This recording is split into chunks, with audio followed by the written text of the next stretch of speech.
Everything we know, from people and ants to stars and galaxies to quarks and atoms, the entire universe, might just be a simulation running inside a supercomputer inside an even bigger universe.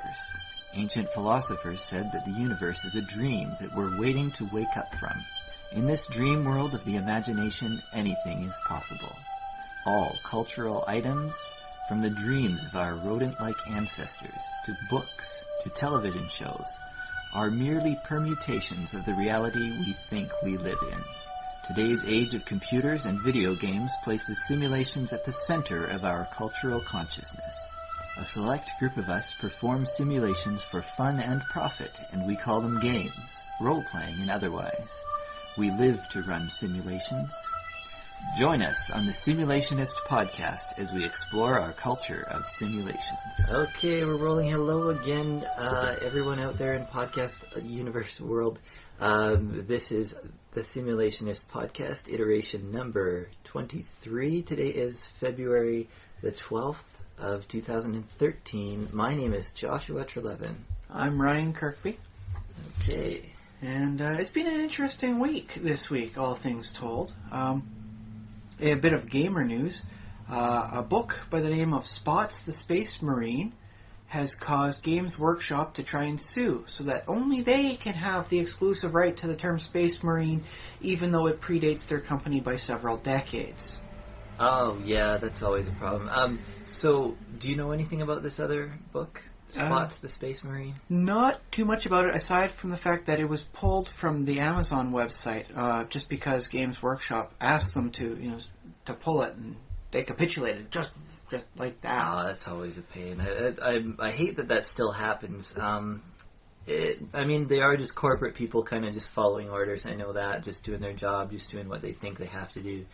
It does bother me a lot. And I don't think that, obviously, Space Marine sounds like something that probably shouldn't be able to be copyrighted. Well, that's the thing. I mean, if you've read Starship Troopers, which predates the Game Workshop by a decent amount of time, the book, not the movie, the book, the term Space Marine is used in there. It's been used numerous times, in numerous iterations.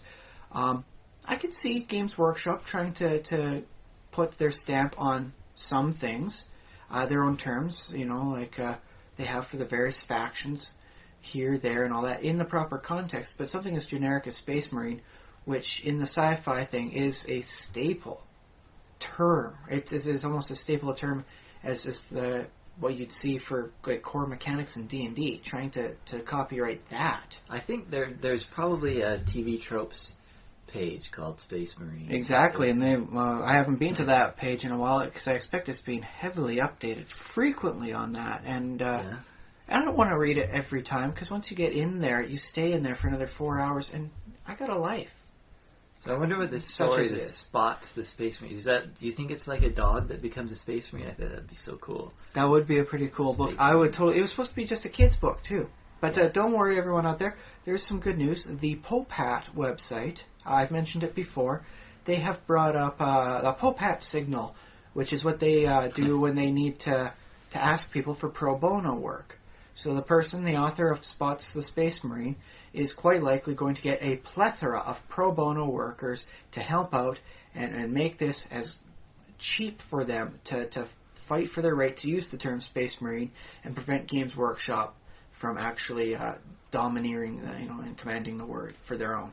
Yeah, that's too bad. And I think the reason why they're able to do that, though, is it's really stupid and cynical, but it's just that they happen to be the first people who had ever occurred to that, oh, gee, this term, like, we should... Because they do use it in their marketing. They quite heavily. It is a heavy feature of their 40,000 universe. They make money off of it and stuff. So it makes sense that they would be, like, looking at that and saying, hey, gee, this is important to us. Whereas earlier works may have used the word and included it, but maybe not cared as much about it. Personally, me, like, if you took the words, well, you can't take Space Marine away from me, like, so I couldn't use it in a book, or we couldn't say it in a podcast or something like that. So that's it is free usage stuff. We would be allowed to say it. We want it, but you wouldn't be able to write a book about any sort of Space Marines. Well, you just can't. You can't use it as your title, I think, is the main point.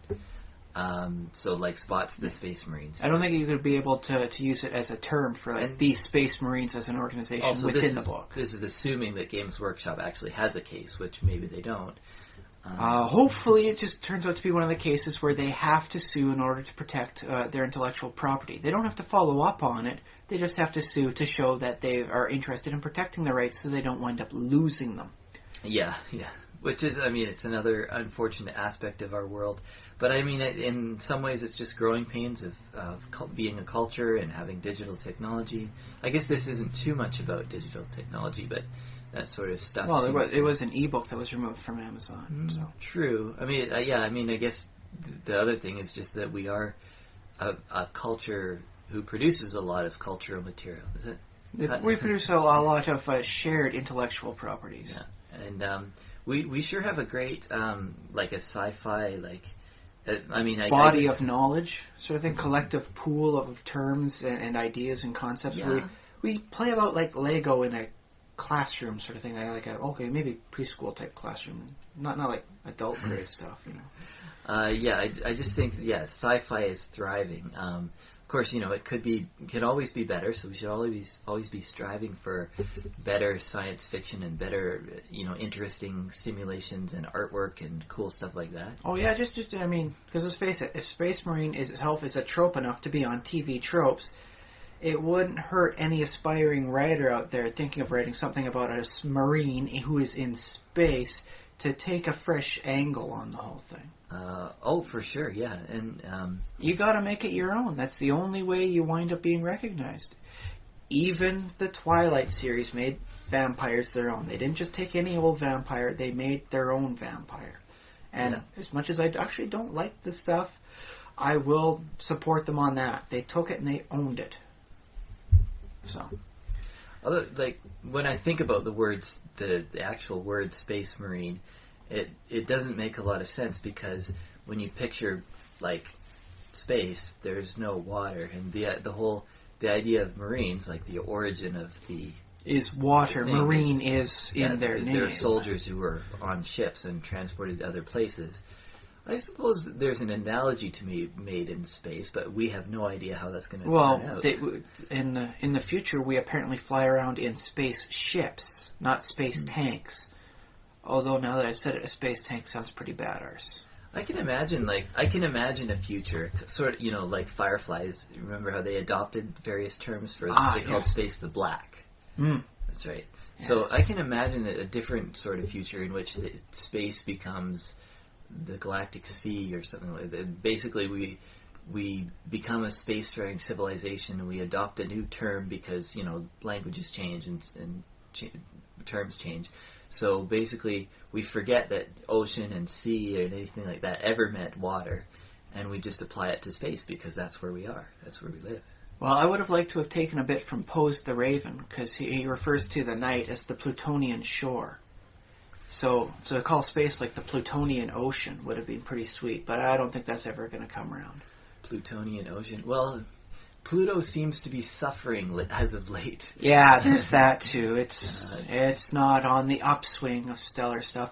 Although I suppose at some point in humanity's future, there will be a lot to do there. Because if you're leaving the solar system, you probably want to go by way of Pluto. It's your last stop. Pluto, for your last stop for gas. So many astronomical units.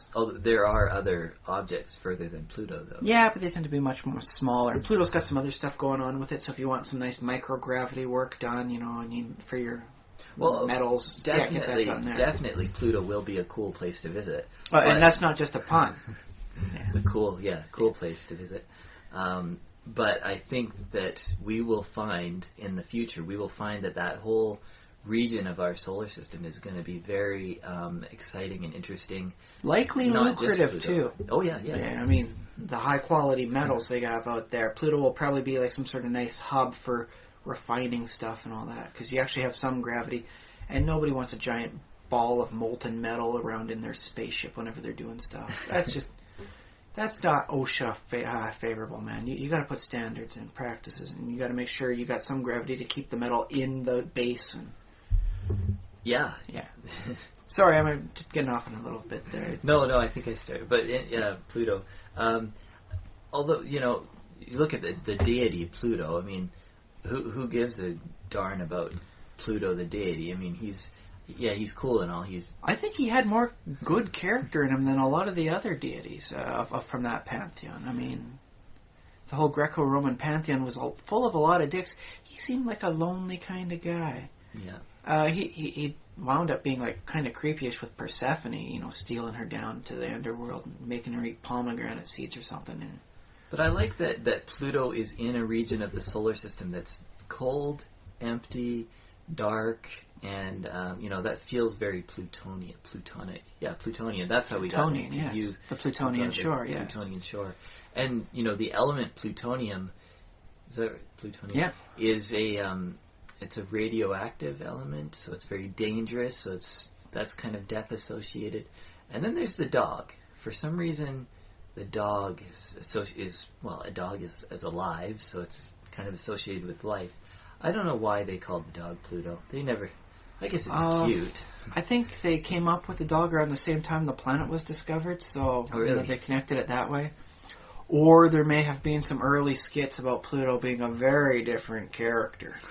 I do recall a few of him trying hard doing like a Tom and Jerry against a little kitten, where he was not exactly in the best light. Pluto, the dog of death.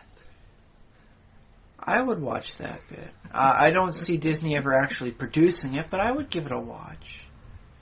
It would be kind of hard to do. I mean, he's not a speaking character, though. It could be a silent movie.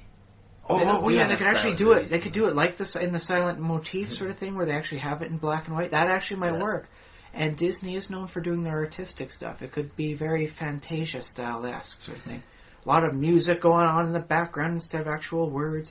Yeah, okay. I changed my verdict. I can see that happening and actually being quite entertaining, if a little morbid.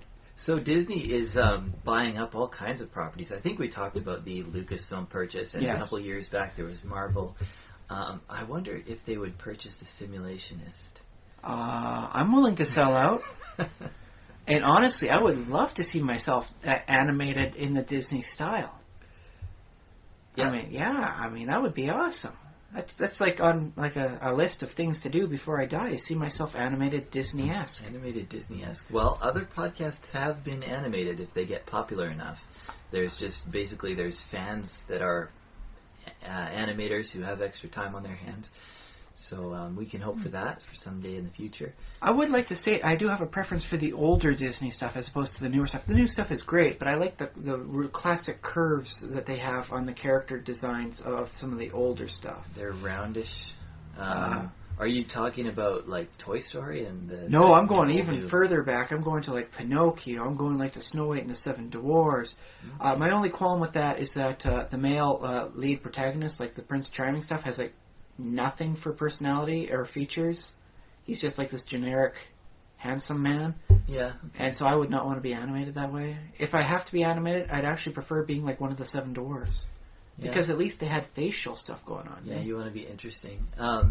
I don't know. I hope I'm interested. In Scott McCloud's Understanding Comics, how he says that protagonists in a lot of comic books are often drawn very simplistically and just a line for a mouth and dots for eyes, whereas like supporting characters and bad guys and stuff will often be more detailed with actual like eyes with whites and pupils. And he says that basically the reason for that is that the reader sort of identifies themselves as that generic character, so the less detail there is, the more they're able to say, no, okay, that's me. Well, yeah, that's his theory. They're able to use it as a glove for themselves. Yeah, and they can kind of walk around this world. The world is portrayed as very realistic, in depending on how the artist has his style. Yeah, but that main character is like, this is your avatar in the world.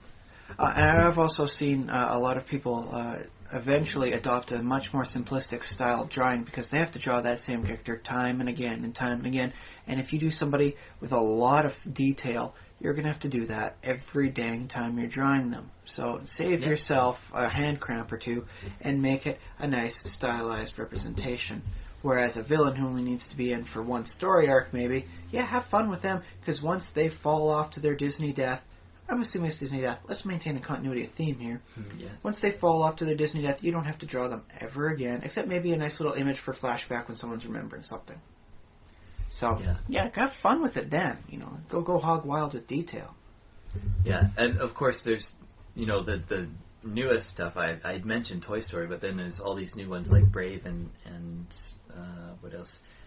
What's new? How I'm to still Train Your sad I Dragon. didn't see Brave in the theaters. Oh yeah, well I didn't either, but I don't mind too much. It seemed like one of the movies that would have been great on the big screen, but time, money, other factors like life prevented me. So well, I'll catch it on the small screen. I wonder if the tools that they're developing right now are basically going to be like, push button for a character, and you don't have to, because they are incredibly detailed, and a lot of work goes into the detail. But I'm wondering if we're approaching the point where you don't have to work that hard to get that detail because you have all the programming in place to kind of do it. Yeah, I mean, I remember with Monsters, Inc., they had a hard time getting the fuzzy hair of, was his name Sully? The big blue guy. Yeah. He was fuzzy all over, and he had hair. It looked very fine and smooth once it was done. But once they figured out how to do that, anybody could do it. And then it was basically a matter of just, okay, I've got the software for proper soft downy hair animation. Let's have everybody have soft downy hair, whoever needs it. Let's make a story with minks. Ooh, we can do that now. Yeah. I don't think they didn't. The Madagascar characters don't have like flowy hair, do they? No. Well, I guess that makes sense though. For some of them, like I've been told, zebras actually have quite coarse hair on the top. So if he has flowy hair, that's something a little wrong with him.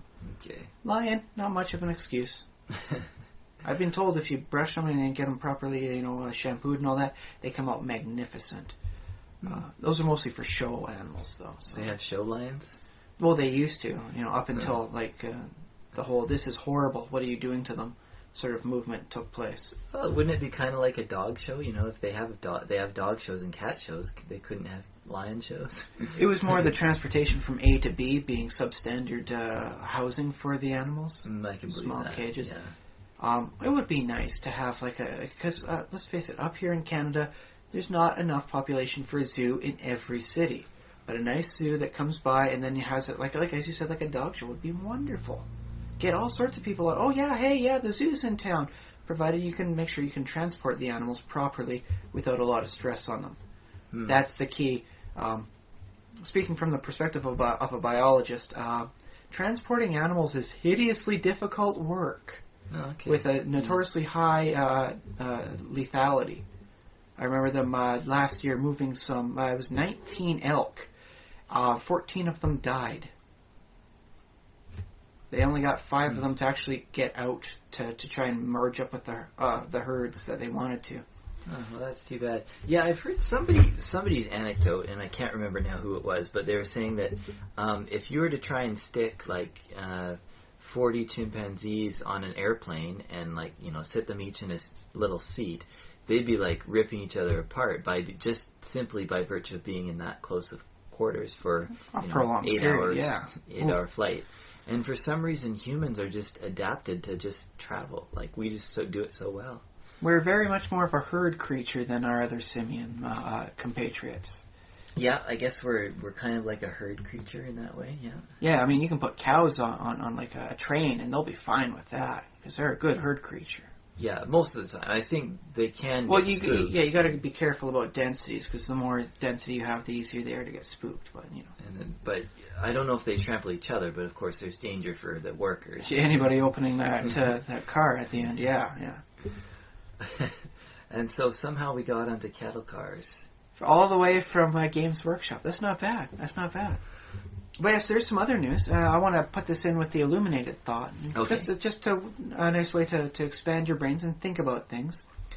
This week, perhaps the biggest news story of the week, Pope Benedict, the 14th? 16th. Yeah. Otherwise nicknamed the Enforcer, has quit.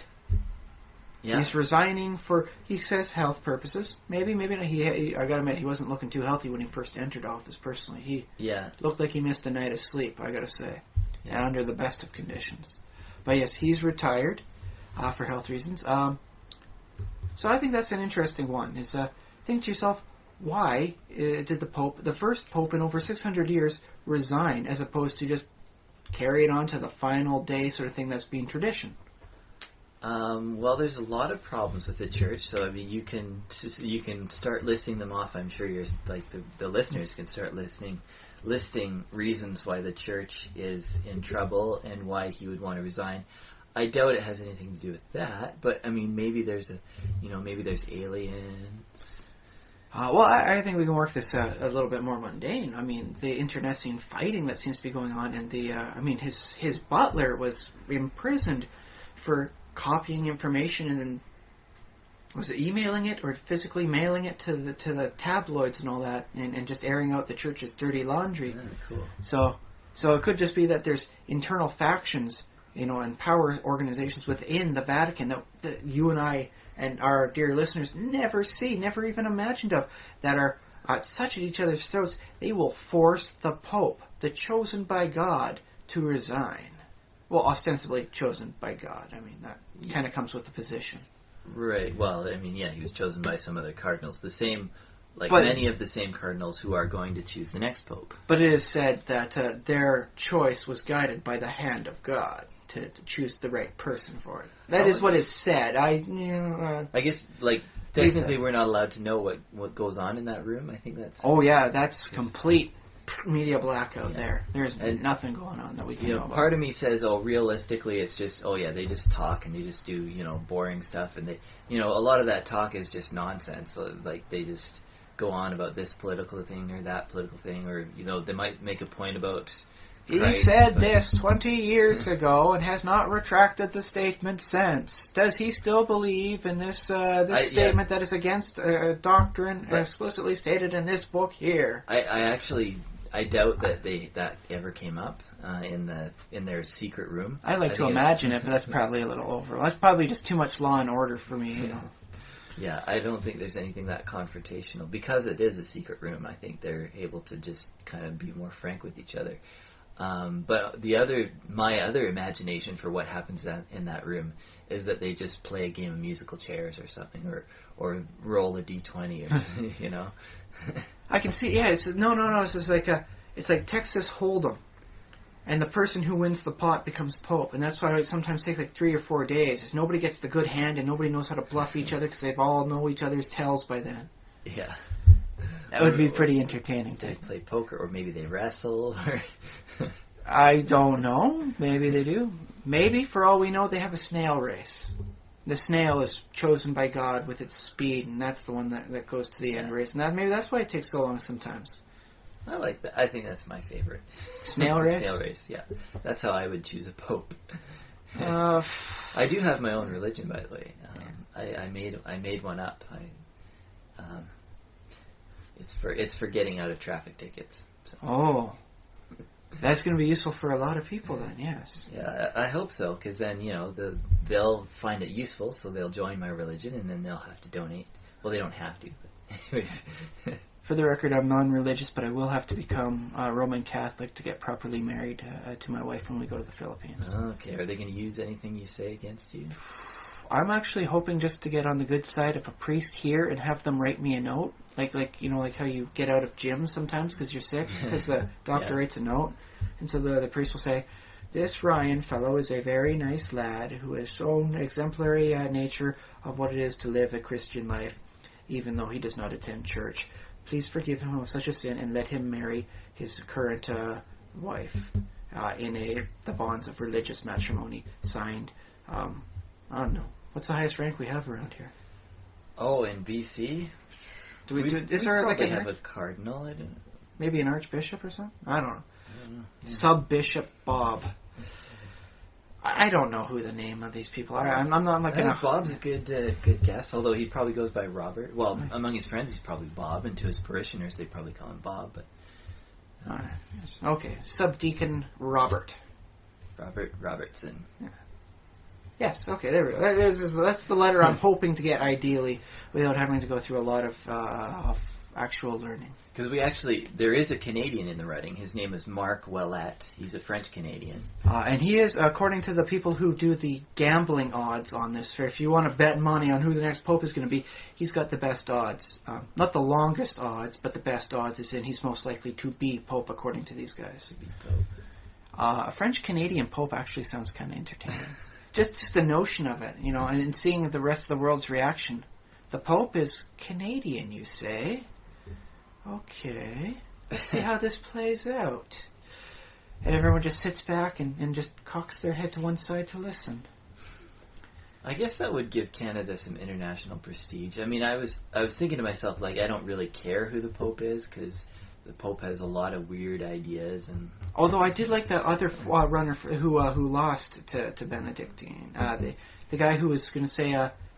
he was based out of Africa, and he was going to say, we're going to go to the worst parts of Africa and make them good places. And then people will become Christian because they see how good of work we do for humanity. And that's our best way of getting new converts. Oh, yeah, that sounded like a really good idea. I'm probably horribly oversimplifying it, but that was his position. But he was a little too radical on some other things, and apparently the Cardinals don't like that. So it was a good idea, and I say a good idea is a good idea. Take it when you got it. I guess so, yeah. Sure. So, who knows? Maybe, if for some reason our French-Canadian Pope-to-be winds up hitting office and he's listening to this, don't know why, there's an idea for you, man. Get converts by making sure everyone sees you as being awesome.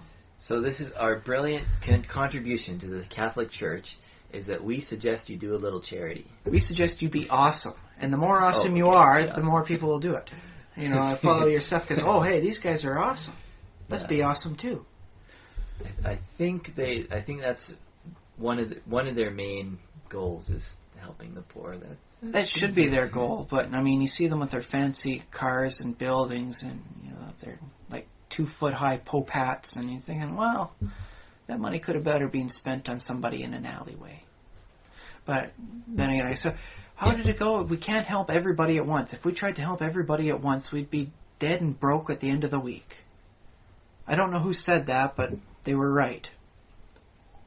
I'm probably getting it mixed up. I'm probably mashing two quotes together. Maybe. Okay. But whoever both of them are, or they were both right, and especially together. Sorry, I brought us back to the topic of the Pope again. But that's okay. But there's a conspiracy theory about the whole thing. Like, why did he essentially quit of his own free will? He's the first person in 600 years to just say, I'm riding this thing to the grave. Okay, we probably didn't actually say that for the last 600 years, but that's kind of been their attitude. Once you're in for life. Well, yeah. I can't imagine there being like an urgent need for a new pope to take the church in a new direction. It's like, well, there's probably an urgent need for someone at the head of things, given the controversies that's going on within the Vatican right now. It's nice to have someone at the helm, even if the next big twist happens 3-4 weeks down the road. Get them in there now and make sure they're settled by the time everything goes up in the air again. Yeah.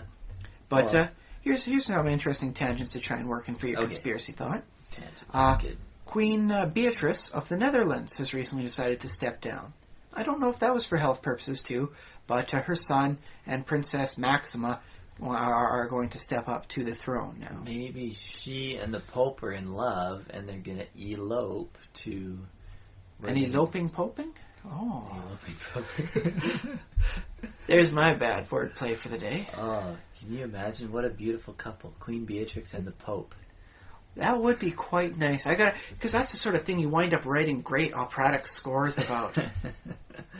The Pope forbidden from ever having love by virtue of his role in the church, and the lady who is the power of the... Okay, maybe she's not really the power of the Netherlands. There's a lot of democracy going on there. But the head of the Netherlands, and they find love. So long after each of them thought it was going to be done for the rest of their lives, they find love in each other's arms. And so they decide to abandon this whole system that they are the heads of, that they control, and they decide to go and spend the rest of their lives together. That's the sort of thing you can wind up writing a good opera about. Yeah. That's beautiful. I should point out, he was a member of the Hitler Youth at one point, which is technically a Nazi. He says, from what I've heard, he says that it was just to make sure he doesn't wind up getting prosecuted. Yeah. Note that Pope John Paul II He fought him every step of the way, and that's why he's still my most favorite Pope of all time. And that includes Peter, Pope 1. I gotta say, any guy who says he fought the Nazis and has some proof to back it up, that's my Pope. Well, yeah, I guess if he fought the Nazis, that's good. Not like fist on fist sort of thing, but he fought them subversively. Beatrice, I believe, would have been on the on the Dutch side, being like Germany invaded them. So yeah. There's all of that. But people, they can overcome that. That they were once on two opposite sides of a war, and now there's peace, and they've overcome the war. They've overcome the gulf of being from different nations. They've overcome the gulf from being heads of the various institutions that would otherwise isolate them. Yeah, but now they both have to quit. It's like Romeo and Juliet for 95-year-olds. Or how old are they? I don't think they're 95. It's for the geriatric set. Geriatrics, yes. And it would finally be a nice way to have a good potential movie made that doesn't star two 20-somethings that are horribly out of place with where they should be in their respective hierarchies. I have a theory on that, if you'll indulge me. Of course I indulge. I love theories. My theory on the whole 20-year-old, the reason why movies often star young people, is because when old people tell stories, they're telling stories about when they were young. Ah. So there's a skewing of stories towards that young generation, because an old person's story is often the story of when they're the story of when they're young. So I thought it was because young people have more money, free money to spend, and so people in the movie industry cater to them more preferentially. And they look better on some of that. They look better on posters. I'd say my theory is only a partial theory. Because I got to say, even when you got an old person on the poster, they don't look as wrinkly as they do in real life. It seems to be smoothed out a little bit. Yeah, but I think even old people I don't pretend to speak for old people because I got another 30 years before I. Yeah, the last thing we want is angry emails from old people that really don't know how to use the technology they're using to get angry at us about. But I think they generally like, other factors being equal, they like seeing young people on screen, and they like good-looking people. That said, I appreciated Sean Connery as a Bond when he was more in in his 40s sort of thing than if he was like a 20-year-old James Bond. Okay. Well, of course, if you look at Sean Connery in the Bond movies, to me, he does look really young. Well, that's because he has been so long since now. Yeah. Which is not to say he doesn't look like a handsome man now. Sean Connery still got a face to turn heads. He retired of his own free will. Or did he? Another conspiracy thought. Oh, maybe it's a love triangle between Sean Connery and Beatrix of the Netherlands and the Pope. Or you can have him as like the inside confidant, the man who can go anywhere, and everyone just goes, "Oh, it's him," and nobody bothers to ask what he's doing there. He was the liaison between the two to help bring these two aged lovers together. Oh, that's a what? How did we? Oh, Valentine's Day is coming up. Maybe that's why. It's in the air. I don't know. It's just a conspiracy theory. But yes, here's not all conspiracy theories, by the way, need to be horrible and doom and gloom. Sometimes it can be about clandestine loves. Technically, on some levels, Romeo and Juliet was a bit of a conspiracy theory. They were conspiring against their own families to find a way to be together. They did. I think they used the word conspiracy, especially because they had that monk helping them out. Yeah. I think he used the word conspiracy a few times. So yeah, technically they were a conspiracy theory. Doesn't necessarily need to be doom and gloom and horrible things. But yes, There's your thought process for today. Find some way to connect the Pope leaving, Queen Beatrix leaving, and as an added bonus, connect that to the elimination of the Canadian penny, and potentially the Pope to be, perhaps, Cardinal, what was his name again? The Canadian guy. Decollette? Mark Ouellet. Mark Ouellet. I got that right. It was the cleavage I was describing. Decollette. The term. Sorry. Mark Ouellet. Yes, find some way to connect all those things together into one conspiracy theory, and there's your mental workout for this week. All right, as if we haven't worked you out enough. Well, we haven't even gotten started, to quote a man from The Princess Bride. Okay, so should we talk about games and gaming and simulations? Yes, let's work with the main theme for this week. I believe this week it's about no man's land and all man's land, as I like to term it. Okay. So right now, in most fantasy settings, humanity is the core of things. There's human nations here, there. Yeah, you've got your elven nation here, you got your dwarven nation there, maybe some gnomes up here, and the green skin races in the wilds over there. But by and large, most of the settings you see, most of the stories you hear are very, I can't use the term anthrocentric because technically, even elves are kind of humanoid. So it's very human-centered. Yeah. I find this to be a bit of a detractor sometimes because it's like, there are other races besides this. What's so great about humanity that they're ruling most of everything? Okay. Why is it so much of them? And on the other hand, you have some very good stories. Like I am really digging into the Conan the Barbarian stories. I'm not sure if I mentioned this. My wife got me the complete Chronicles of Conan, which is like 900 freaking pages of very small print, but it's all wonderful. Cool. It's giving me even great dreams, man. My dreams are better than ever. So, read up, man. Read up on Conan. But there's no elves going on there. Conan doesn't meet an elf. If Conan meets a dwarf, it's someone with dwarfism. It's still a person. Yeah. There's a whole bit about when humanity loses civilization, they kind of devolve back into apes, but they're still humans. They're just extremely monstrous. They're still humans, even though they're kind of apey. Yeah. So it's all human for them. There's nothing... Okay, there are demons from without. I mean, he did borrow from some of Lovecraft stuff. There are the great elder gods there. But they're not a big thing. They're a background element. Yeah, and, well, he wasn't, like... A lot of the reason why we have, this setup with the humans and this little elf kingdom over here, this little dwarf kingdom over there, that, I think, is influenced very much by Tolkien.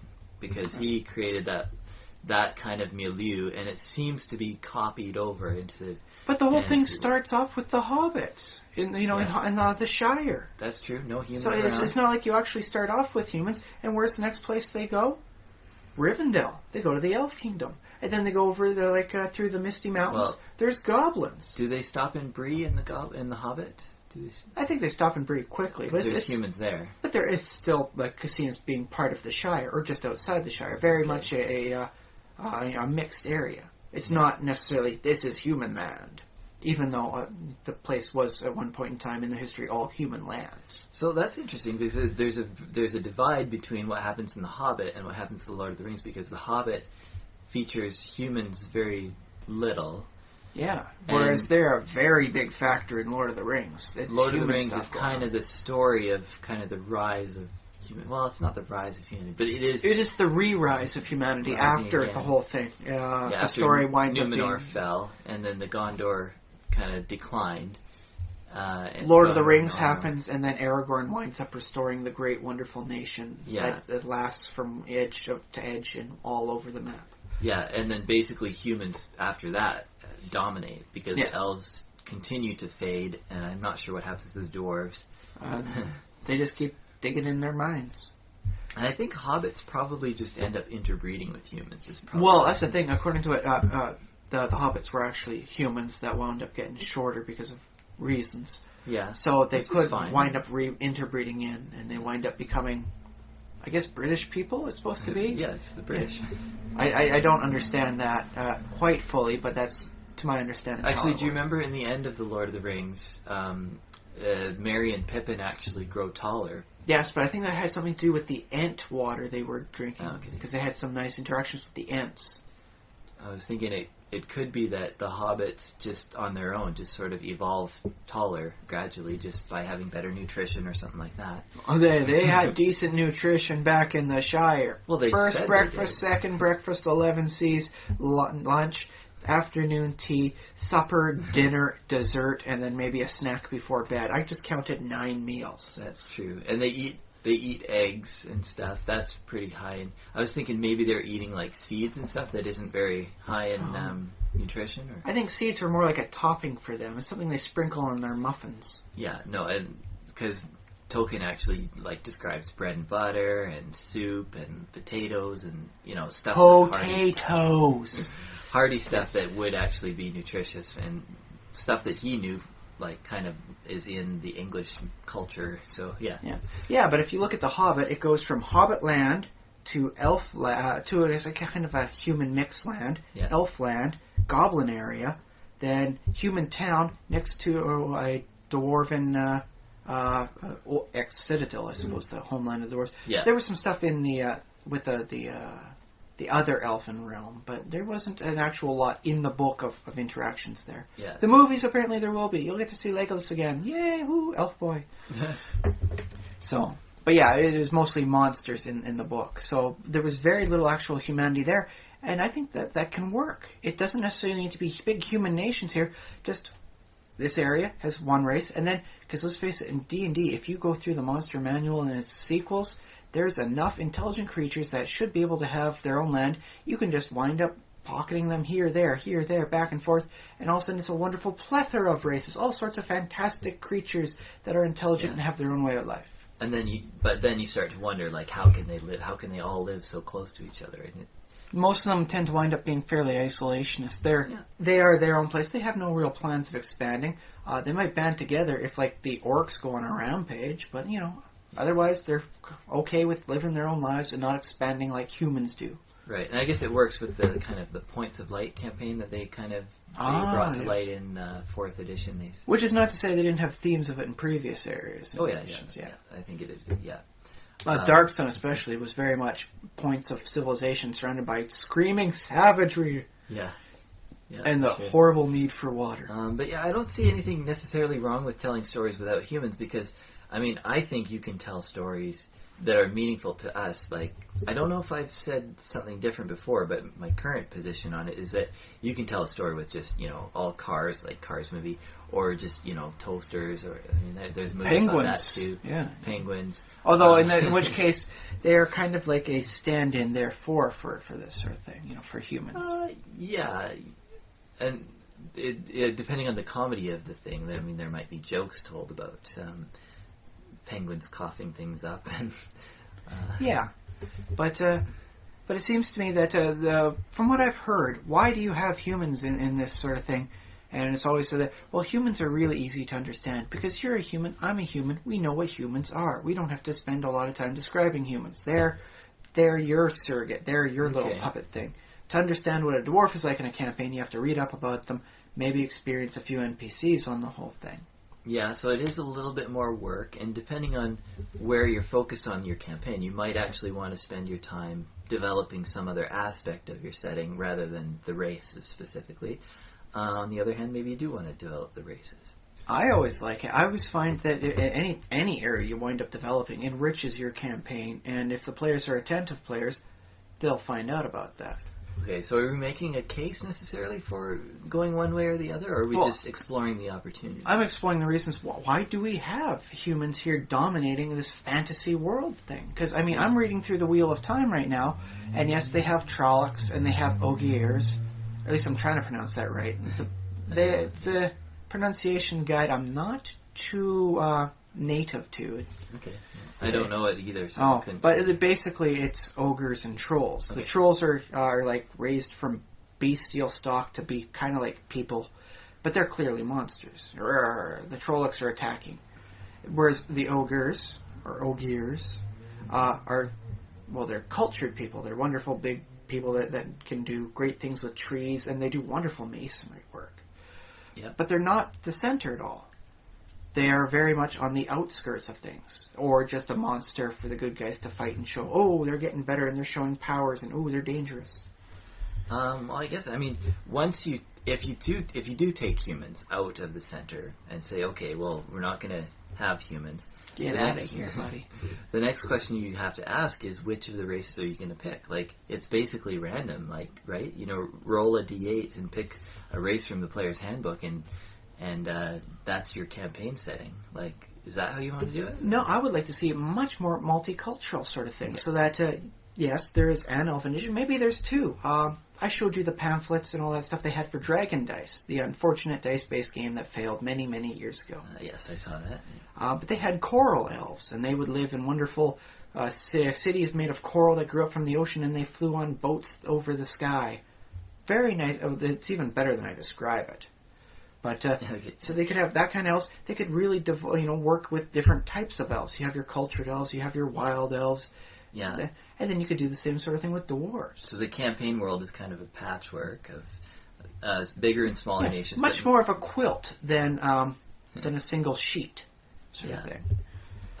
Although, like, human history has these things that called empires, which, you know, if you run a campaign during the age of the Roman Empire, many of those little quilted patchworks will be directly ruled, or, you know, at least impacted by that imperial power far away, whether it's humans or some other race that's, you know, in charge at that time.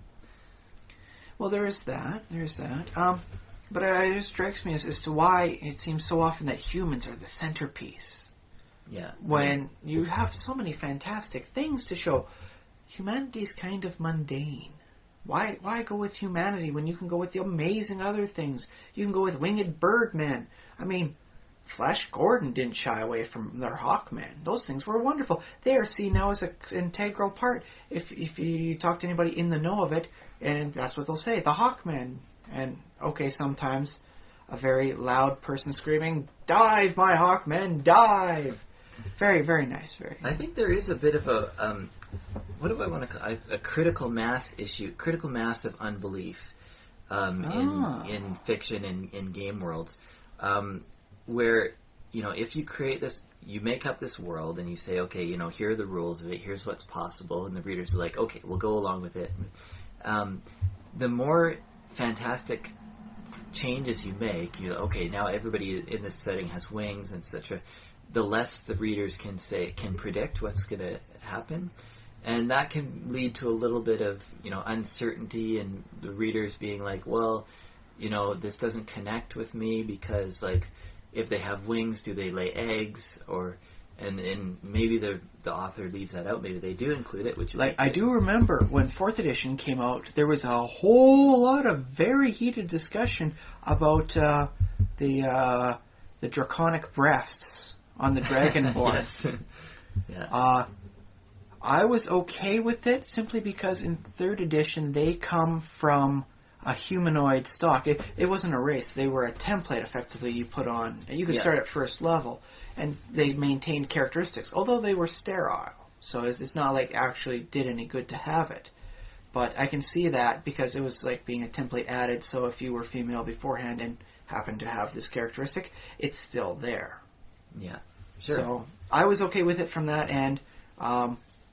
I can also see why people get angry at why a reptile should have mammary glands. Well, I also or mammary lumps. There's a couple of things, but I did see somebody post something on the internet somewhere, which I wish I could cite more. Something a little less vague than somewhere on the internet I saw. But I'm going to go ahead with it anyways.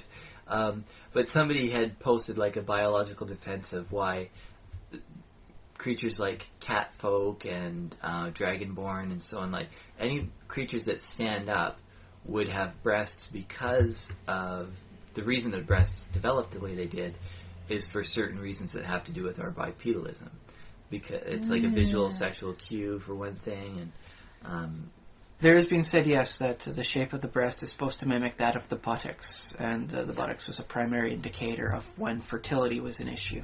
Yeah, so if that is the case, if the pronounced breasts are an effect of bipedalism, then it would stand to reason that if a cat race evolved to stand on 2 feet, and Felis sapiens, yeah, they would also probably have evolved some of the other things we evolved. They might also evolve some, to take it to an extreme, they might lose their fur, they might have rounded ears, they might have, like, their ears might move down to where ours are, and they might just look like humans. I don't get why the ears might be rounded, though. That seems like one of the things that would just not go away, because there's no impetus for it to go away. There's no negative selective pressure.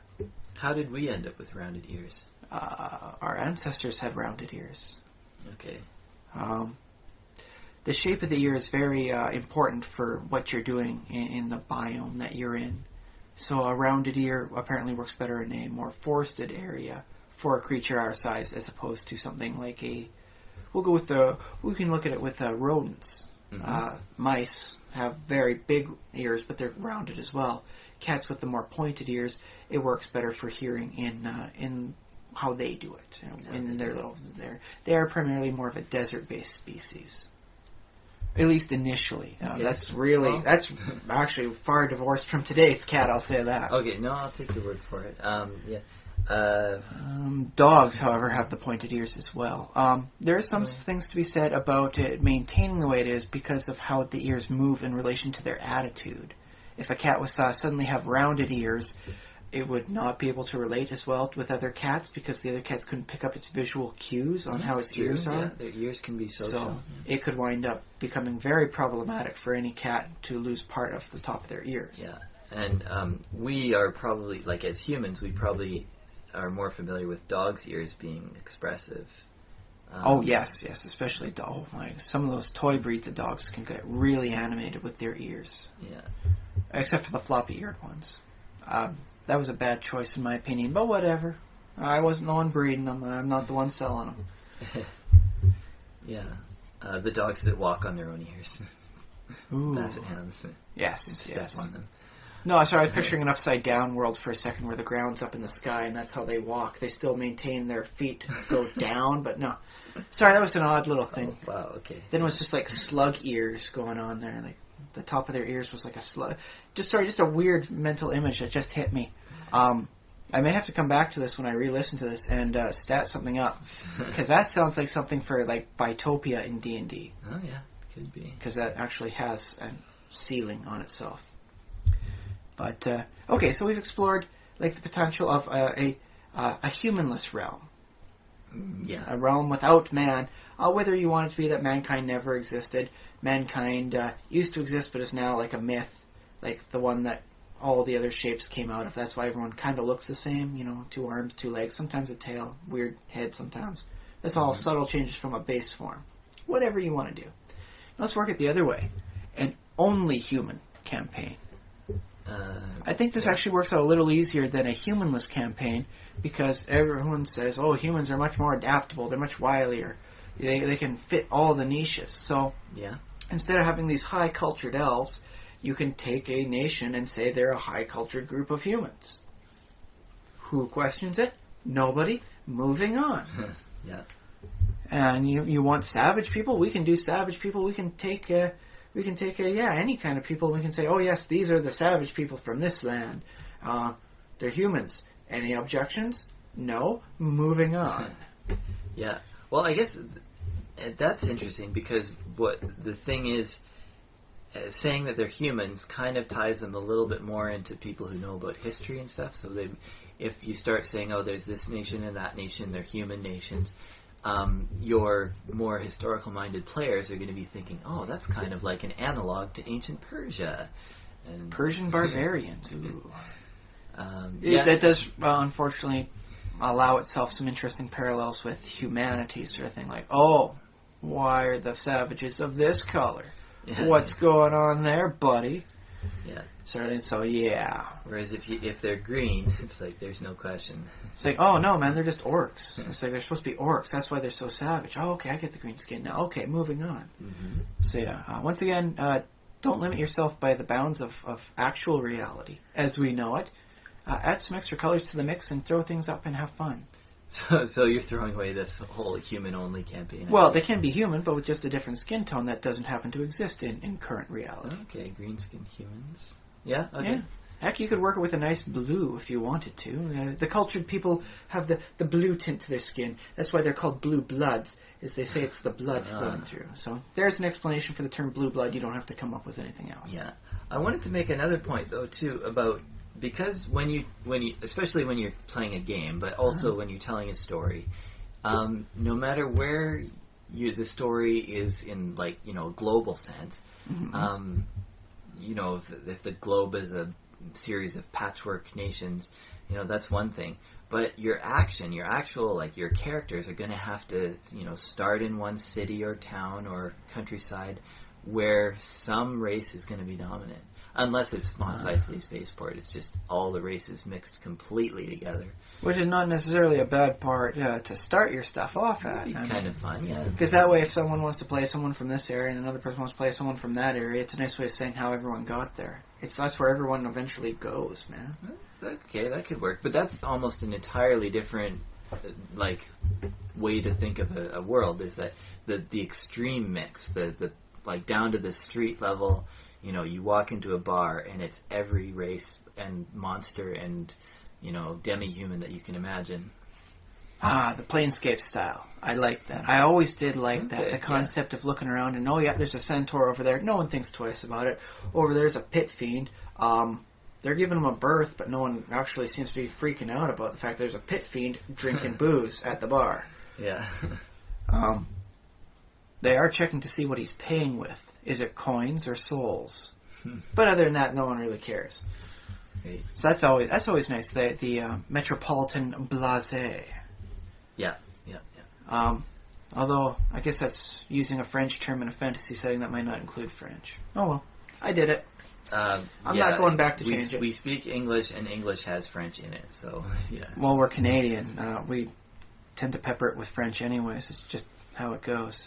Yeah, I mean, that's true, but it's not even the fact that it's Canadian. It's just English language includes French terms. Just no other way to say that. C'est la vie. But I do think that the human-only thing does allow for some very interesting stuff going on, because instead of fighting like orcs and go, I slayed the orc, haha, now I loot it, you've just killed another human being, buddy. Mm-hmm. How heroic are you? How heroic are you? You've got blood on your weapon and on your hands. Are you going to loot his body? Well, so I've always maintained the position that if orcs are intelligent, then it is a moral dilemma to just kill them in cold blood. You know, if you're fighting, unless they're attacking you first. Yeah, well, exactly. Like if you're defending yourself, or if you're riding from city A to city B and the orcs come a charging, you're fully within your right to start swinging your sword. Yeah, and I mean, who's going to ask questions, and you have all that issues. On the other hand, you know, if you're riding from city A to city B, and a group of bandit humans who have the evil alignment for sure come and attack you, they're everything except the subtype, the same thing as orcs. Yeah. So, yeah, I mean, you're just as justified. It does reveal something about the players who are much more okay with slaying an orc than another, like a human bandit. The players I know, as far as, like, playing the game, they don't care. Like, they will slaughter an orc. 15 experience points per! I'm firing my missiles! Yeah. They'll kill orcs and humans at the same, just as gleefully if they're charging at them, you know. I'm just happy you haven't had the players that will start trying to kill things that aren't actively hostile against them. I've said it before, and I'll say it again in the future. I've seen players smack a cow to try and get it to fight so they can get the experience for it back in 2nd edition. I'm only 150 experience points away. Come on, Bessie. Come on, try it. I need the experience. In their defense, they actually paid for the cow before they started abusing livestock, so... Oh, I see. Maybe a neutral... That's fine, then. Maybe a neutral alignment instead of outright evil, just walking into the farmer's place, smacking the cows, then killing them. They at least bought the cow first. Well, yeah, I mean, there's something to be said about animal cruelty. I'd say that's minor on the scale of evil. How about using chickens as trap detectors in a dungeon? Well, the thing is, yeah, there's a genuine use for them. I mean, same with animal testing and, you know, shampoo on rabbits and so on. If there's to a degree, I'm still not happy about it going in their eyes. Okay. But, you know. And, well, what about, you know, medical testing on lab rats and stuff? I mean.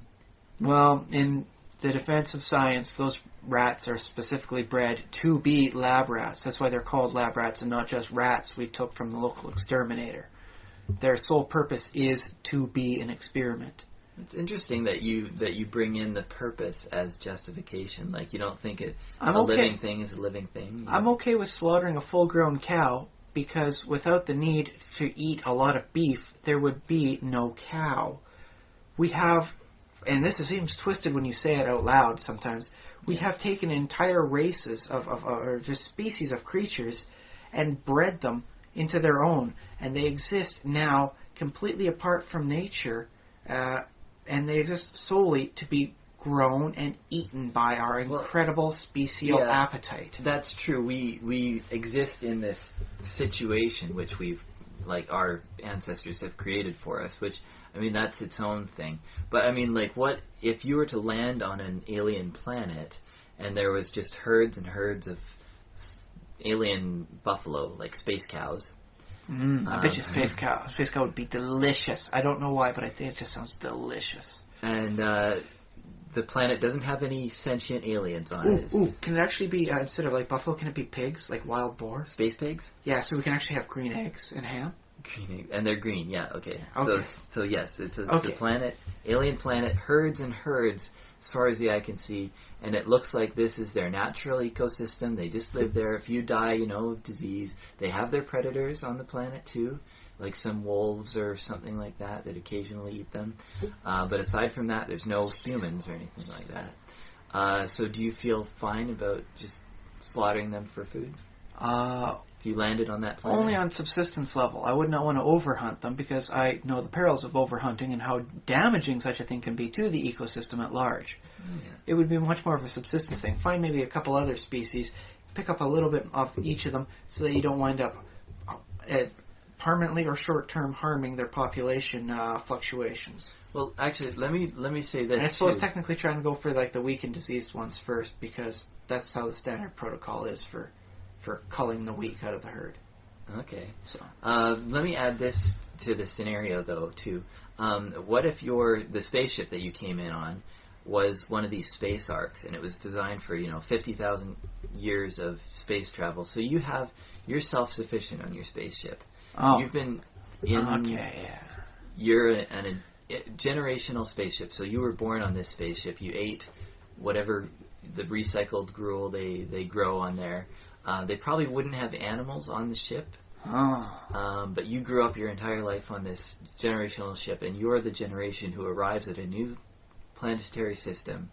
But you don't necessarily land right away. You just orbit. There are landing parties. Okay, so I'm one of the landing parties that comes down. I'm a red shirt. Yeah, you're one of the red shirts. Oh, fuck, I am wearing a red shirt today. Oh, God. Now, are you curious at that point? Like, I guess this is you're maybe totally try one or person. two, but I think it would be more likely to get proper samples of some sort of thing, find out what's going on with the genetics, how things are going like that. Do you think you would bring one back to your ship and like barbecue it up and just to try it? I might. I see it in your. I saw you. You want it. What I might do is when I'm taking samples of the local indigenous populations, wind up doing a quick spit roast, not eating that, and not telling anybody when I go up later about being able to taste something besides the gruel. Yeah. Although that said, I suppose if I was on a multi-generational ship who's been eating gruel, I might be a lot more interested in finding some dang fine spices to start growing. So I can spice the gruel up at least, get some flavor in there. Yeah, you don't think you'd just be like overwhelmed by spices at that point if your entire lifespan was just eating bland nothing? I'm hoping they have space pepper, if nothing else.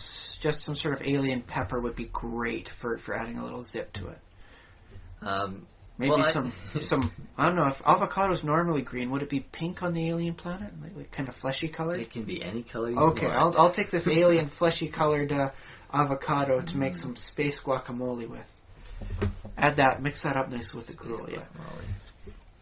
Yes. Yeah, the ship would come with all of its Earth records with all the recipes and everything like that. Not that they did us much good for the several generations, but it's nice to have it on hand. Yeah, it's just for when you do encounter a new planet, you might want to know how to cook up this meat. Use it as a base sort of thing. Okay, this is how it works. This is what we do with it. But yes, end result is I would probably do a small little spit roast on one of them and have a lot of fun eating it. And then just not tell anyone until later. Unless they're amazingly great, or I wind up getting sick, in which case I'm telling the doctor first time I get sick. Oh, it was the space pork, space pork, space pork. But if you were the captain and you could do whatever you wanted. See, that's the thing. If you do actually do whatever you want, people start losing respect for you. So you either keep your indiscretions quiet and private, or you run the risk of them going, oh, he's such an elitist, why should I listen to him? But abusing his rank. Are you saying, do you think that they would have a policy of not killing and eating the indigenous animals?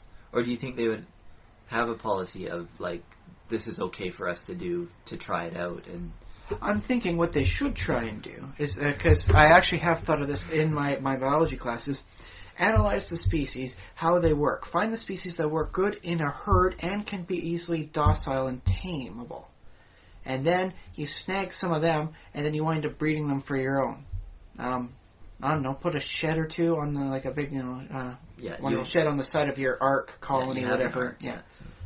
Get some extra space for them and just start cultivating them. Then you don't have to worry about the base population. You've got yours, and then you can breed them however the heck you want as you see fit, bigger, beefier, or I guess porkier in that case. And then that removes some of the problems of the indigenous things. And if you do have your own land, you don't need to go onto the planet. You don't need to ruin their ecosystem. Yeah, that's probably true. Oh, and of course, always study to make sure there's no poisonous elements within this population, such that everything might wind up being a poison planet on you. So I don't know. I'm imagining a lot of this, like, studying and stuff, a lot of it is going to happen by accident, just by people, going on trips. And because, look, you're basically severed from Earth, so you're never going back to Earth. You don't have to worry about that. So basically, but you do have to worry about your own conscience at the end of the day. Yeah, and because your mission is you're starting a new planetary society, or you might not necessarily land on this planet, you might not start a society on it, but you're going to have this new solar system. Well, stellar system, technically. Yeah, stellar system is going to have humans in it, maybe just on asteroids, maybe orbiting in space stations or whatever. And keep the habitable planet as a nice preserve and backup land should things go wrong on a place you can land it. Yeah, I mean, I was kind of asking myself the question of, is that how it ought to be done? But that sounds right. That sounds like you probably would want to kind of preserve it. You wouldn't want to just land everybody on the ship and I think it's start building, right? I think it'd be an unprecedented ability for humanity to study an ecosystem untouched by humanity. So, I mean, the things you could learn, and I guess, I don't know, send back on whatever future email equivalency is to Earth. Well, at the speed of light, so, yeah. Or who knows how Earth gets it 100 years later. It's still good information, and they won't be able to probably get it any other way. So Yeah. It'd be fantastic. Yeah. Plus, it occurs to me if you spent multiple generations out in space, living on a planet is not going to be as fun as just grabbing a couple asteroids, turning the metal in there into another place, and then just doing what you want out in space. Yeah, that's the other thing about gravity wells is in the distant future, when humans become a spacefaring race. Hopefully not that distant, but yeah. It will probably be that only rich people will live on the planet, on surfaces of planets. Like the majority of the population, the working class people will live basically on space stations, asteroids, space arcs, things like that. That's what I'm thinking. I'm thinking space is a much more convenient place to live without all that pesky gravity. Oh, here's the thing. What if it winds up being that only the rich people go out into outer space, and Earth becomes you don't want to go to that slum. It's Earth. Well, it's possible. I'm just saying, my kind of prediction is that it'll be the other way around. It'll be the rich people live on planets. And keep in mind, for a while, only the rich people will be able to go into outer space and stay there. Yeah, that's true. And I think eventually there will be a switch. That'll be fun because there might be a cultural shift at that time. That would be quite an interesting time to be alive in. Yeah. Maybe we'll see it happen ourselves someday. If life is extended, if they figure out how to cure all diseases, which, I mean, who knows? Maybe they will by the time. Well, they'll help, put them out to the fringes of what we imagine to be life, for ourselves. Yeah. It's not like, we've got a nasty disease. It'll be something like, I got cancer last week, took some pills, went away. Totally ruined my weekend, though. Or do you think we'll be, our brains will be uploaded into computers? I'm hoping for both, actually. Yeah. To whoever sees fit. But here's the thing. Would everybody still be seen as all part of humanity at that point? Would the people on Earth still be seen as human? Or, would they be seen as, elitist? Or if it stays only the poor people, would they be seen as subhuman? Would the people up in space be seen as those spaceys? I guess if our minds are... If it's possible to make our minds into information and, virtually recreate the human brain, then we might not have a residence on Earth or in space. We might just... We'd probably actually want it in space, because then we could utilize some proper cooling techniques to maintain proper information. Optimal. We'd live on a server farm on some asteroid. God, I so want to move to my own server farm. Just out from the suburbs here. Oh, so crowded. I barely have a gigabyte to myself. I don't think we'll be thinking in gigabytes. What's after terabytes? Petabytes? I think we'll be thinking in petabytes by then. Maybe more. Maybe. Who Maybe knows? even more. Maybe the whole byte system will go out of the way when we lose the binary system and work on quantum level. Oh, quantum, yeah. So, who knows how it winds up going. I barely have a gigaquant to myself. Yes. So there you go. But, okay, but there we go. Now we've just come up with a situation where we all have a bunch of humanity in various different things that would be seen in a fantasy race as different species. And yet all we needed was just the one. Yeah, that's true. You just need humans. So I guess in a way you could have a lot of fun with playing with what is humanity as a theme on your story, on your novel, by saying in this fantasy setting, yeah, they're all humans, but some of them wind up doing stuff. Instead of becoming AIs, they become, we'll say, undead in this case. Undead, yeah, sure. You maintain the intelligence after death. It's the quickest and easiest way I can imagine in a D&D-based scenario. Yeah. I suppose you could easily say some sort of brain crystal sort of thing and work it that way too, if you want to work it that way. Yeah, brain crystal. Yeah. So you could work it the whole thing that way. Still be seen as they're just people. Yeah. And you could have the people that wind up staying in the old land, and whether they be only the elite, they could be like the high elves you keep hearing about. Oh yes, the snooty people living on the green planet. Yeah. And so I think it might be interesting, the fact of having an only human campaign, but really extending out what it means to be human. Yep. Yeah, for sure. So I might have to come back to that. That's an interesting campaign idea. I'm putting a pin in that for potential future resources and anybody else out there who wants to use it. The idea is yours. Yeah. Well, I just want one more case that I'll make for having creatures other than humans is they don't have to be in your campaign world or your fictional setting. They don't have to be ubiquitous. There can be 99% or even higher all human. It can be all human countries with maybe dwarves only live. Dwarves are basically mythological creatures. So they're that rare. Yeah, or elves live, in the hedges or in parks and stuff that people rarely ever see. Well, that is actually a lot like the Wheel of Time series. The Ogier are seen as being, in many areas, a mythological thing. In Trollocs are seen as being that's just a fairy tale to get kids to come in now when it gets dark. Come on in, or the Trollocs will get you. Yeah, they're like a boogeyman, but they actually exist, but they're just so far removed from most of the humanity areas that they're seen as being, they're just a fairy tale. Yeah, so which category would that fall into for you? Would that be all human? Would that count as all human campaign setting? I'd put that as a mix, but very human-centered, because the other creatures are seen as being mythological in a sense, even though they actually exist. You just got to go far enough north or, I suppose, east or wherever. Yeah, and then, when you have a setting and, there are dwarves in this world, and you start to ask questions, well, do the dwarves have a society?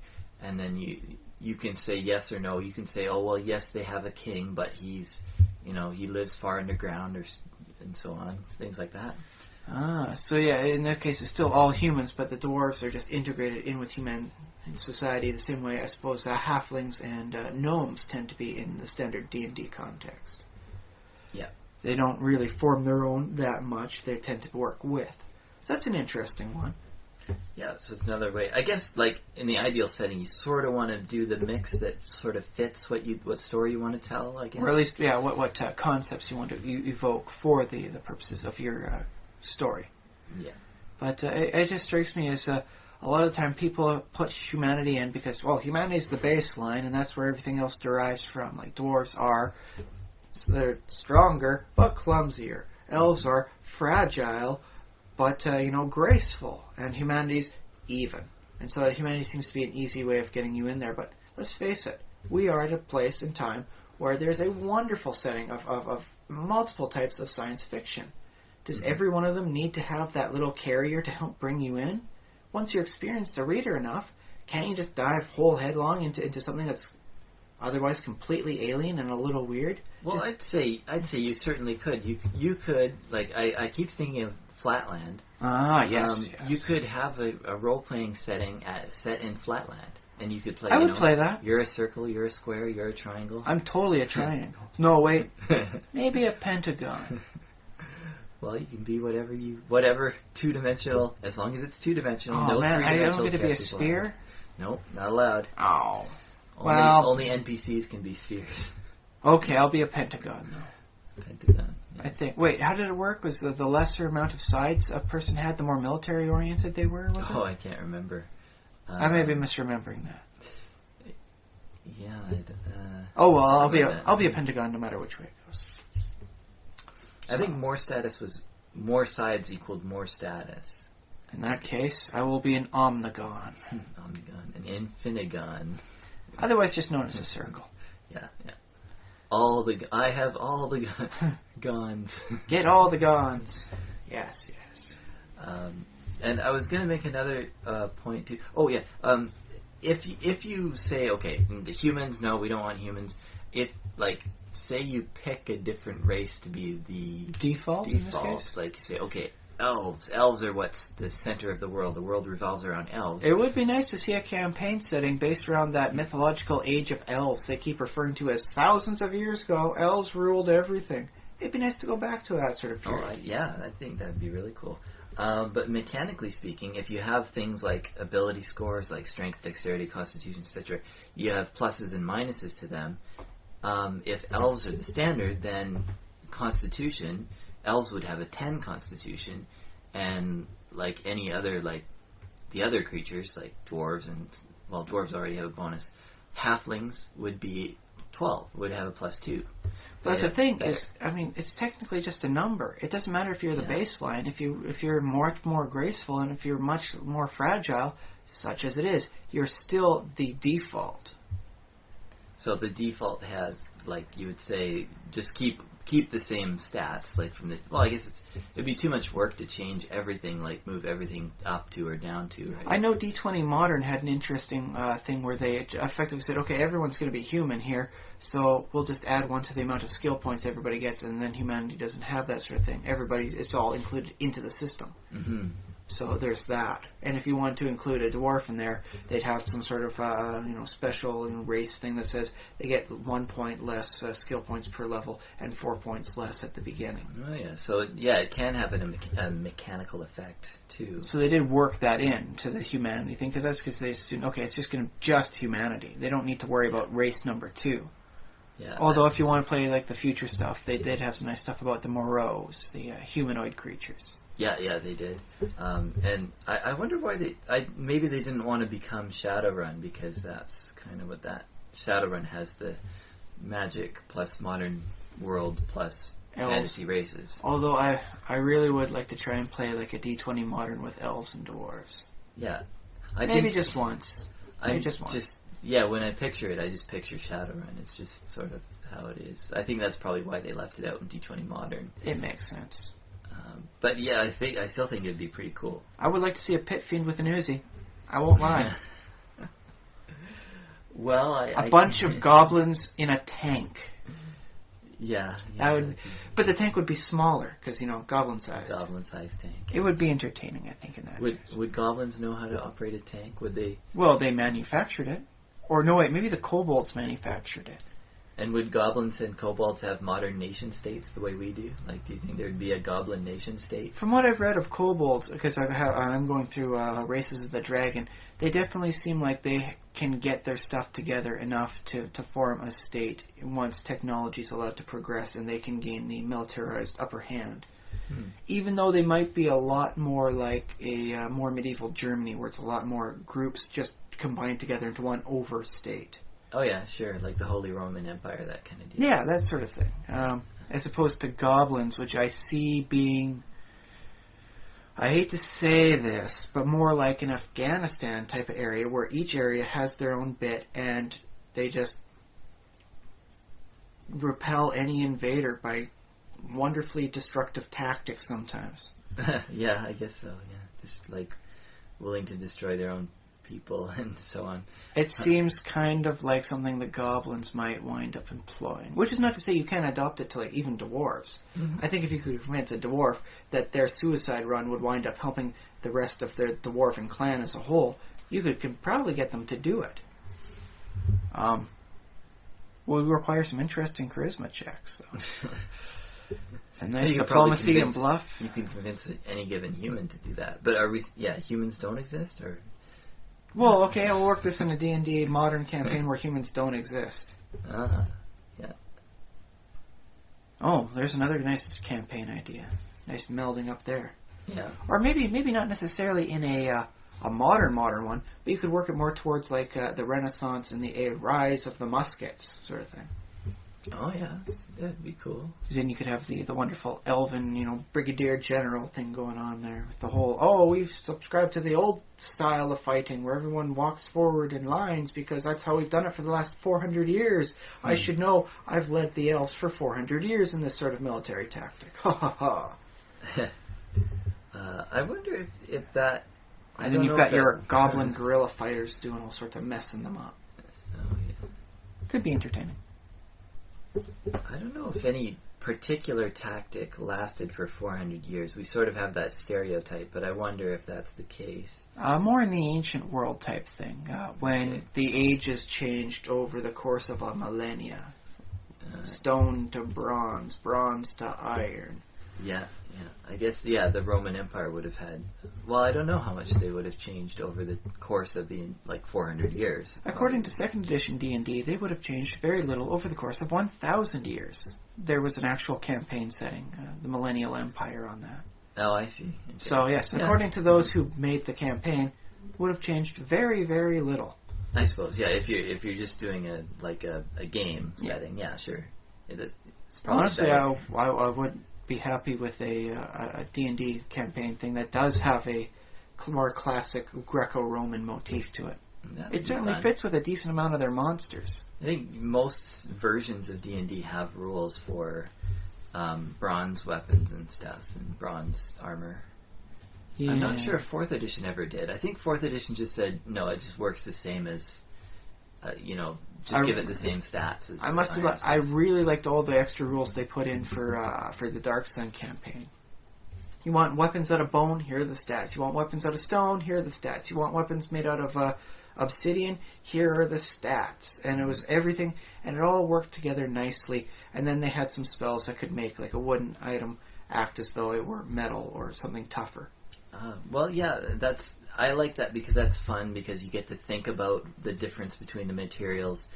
On the other hand, it does take away time from gaming, and what 4th edition was is a sword is a sword is a sword. If it's made out of bone, same statistics. It's been hardened somehow to become the same as. There you go. Keep fighting.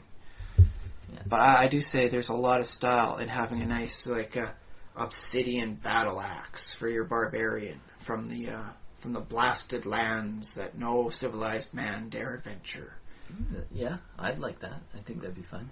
Or, admittedly, you have a necromancer raising the undead, and they've got themselves a lot of bone short swords or thing. Just to really complete the bone motif. Yeah. And they even had that stuff for the armor, too. It was quite nice. I would have loved to have seen a nice splat book on that, but the Arms and Equipment Guide was as close as we got on that, so... Oh well, there's always next edition. I think they'll probably stick with the 4th edition idea that you basically ignore. Well, I think it'll wind up being one of the things where it's clearly an easy modular insertion. It doesn't change any of the core mechanics. You can just put it in like this. Humanity at best has evolved, the technology for bronze weaponry. You want anything made out of steel, you have to make deals with the dwarves. And that way dwarves have their interesting thing. They know the secret riddle of steel. And then you can get all sorts of fun Conan jokes doing that. Isn't the riddle of steel the fact that flesh is stronger than steel? So that's what it ends up being in the end. I think what he originally meant for was the riddle of steel was how to make steel. Because it's not actually that obvious. You got to do some stuff with pig iron and black iron and some flux stuff. Like you got to use coal as a carbon source and not just as a heating material. Oh yeah, that's true. It is very complicated, and it was a very valuable thing in the ancient world. It would differentiate tribes from being civilized or not civilized. Would be whether they can make iron. Yeah. Or bronze. No, yeah. Well, heck, it was all the metals at one point. Do you know how to make Damascus steel? No, savage. No one knows anymore. It may have been some really sweet stuff from what is now Iraq and Iran. for some very nice, almost unique iron sources. But oh well, that's just speculation until further notice. Sure. But yeah, if you could wind up making black bronze, regular bronzes, brass, and all the other things, because each one had different properties, you could do things with it. Now you couldn't always smelt the proper materials with previous age technology. So it was clearly a nice way to differentiate. This is how technology improves, whether or not you can use this metal. Yeah. So, and so that's the thing though, is it would be nice to give a little extra incentive to being a dwarf, because it's much easier for you to get a hold of iron and metal, like steel. Oh, yeah, sort of that'd thing. be good. That'd be good to have that. I'm willing to incorporate it into a D&D campaign. Everyone gets steel, but only dwarves know the secret of adamantine. And admittedly, adamantine works a lot like the dwarven mentality of very sturdy, very solid. I like to see some other stuff, like only elves know how to make living wood. So you can wind up with some nice wooden weapons that act, like much more conventional materials. Let everybody have a fun secret. Let everybody work with it. Yeah, that'd be good. What would halflings have? Halflings are like kind of the secret of taming many animals. Animals? They were they were pretty migratory sort of thing in most of the editions. And in Dungeons and Dragons, halflings are often kind of nomadic, semi-nomadic. So they gain the ability. Maybe just something as simple as that. They all have to handle animals a racial class skill. It's always class for them. Okay, yeah. So that'd be interesting to have like halfling druids. I didn't really think about that too much, but that'd be that's because when everybody thinks of druids, they think of, okay, so I can turn into an animal of a shape this size, so if I want to become a grizzly bear, I have to be medium size. So, is that how that works? Oh, yeah. It's a bit of a metagaming thing that's been going on. But it would be nice. It'd just be nice to add that extra little flavor to all the races to make them stand out. Maybe dwarves know the riddles of adamantine, but only the gnomes know how to properly cut a gem. Oh yeah, gems. Yeah. So there you go. Could be. And that's all together. They come together for a society. Without every given part of them, the whole thing starts to crumble. Yeah. Who's there to bring them all together? Apparently, humanity. Otherwise, nobody. Yeah, humanity, of course. Humanity being the traders, and halflings could be traders, couldn't they? Humans could do that too. Humans tend to be, in most campaigns, they tend to be slightly paranoid, but ultimately the better for it. Humans are paranoid? Slightly. I remember reading the book that detailed humans and various close to human races. And it was one of the things that the other races point out, that humanity will build castles 100 miles away from any border or where any fight has ever occurred. Is that true? That's what they, in the book at least, that's what they say. Okay. So there will never have been a fight at this location. There will have never been a significant battle, happening around that area. The border's 100 miles away. They'll still build a castle there. Why? Humanity's kind of weird that way. A little too militaristic for like the elf taste. A little too paranoid for the dwarves. Yeah. Well, I guess that's true. I mean, what the reasons for humans building castles is because they anticipate attack. And sometimes you just want to live in a castle. If you have the resources to build it, go for it. That's kind of one of the other human lines of thinking, apparently. Well, I don't know. I don't claim to know the internal workings of the fictional human mind. Fictional humans. I imagine they probably, like, if they want a nice place to live, what they can do is build a nice house or a palace, which is different from a castle. So a castle's like a palace, but much more fortified, sort of thing. Yeah, I guess castles is very practical, like. Well, maybe if you put them on a border, not 100 miles away from any significant fight in history. So. Well, it's just, I mean, find me a place in Europe that hasn't had a battle within 100 miles. Well, yeah, but that's fictional human sort of civilization mentality. So that's a bit different. At least as was dictated towards the end of 3.5. Okay, yeah, fair enough. So yeah, so I think we've established some interesting points in both sides. I think ultimately one is not better than the other. It always depends on what you want to tell for a theme and a story. But just keep in mind it's an option. I would like to see a little bit more diversity in campaign settings, because I look at a lot of them and it just seems to be human, and then one elf, one dwarf, and then one of the other bits here, and it really seems a lot too human-centric for my tastes. Maybe my tastes are a little out there though. It might be, and there are practical reasons for why people, when they write a campaign setting, they don't want to alienate players who like to might play not have a elves lot of and dwarves. experience. No, like players who's my favorite race is the elves. There has to be elves in the world, and a different player who's like loves halflings. If you skip gotta one have of those my races, pipeweed, man. Gotta have my pipeweed. Then you might lose that player as an audience. So there's that to consider, but.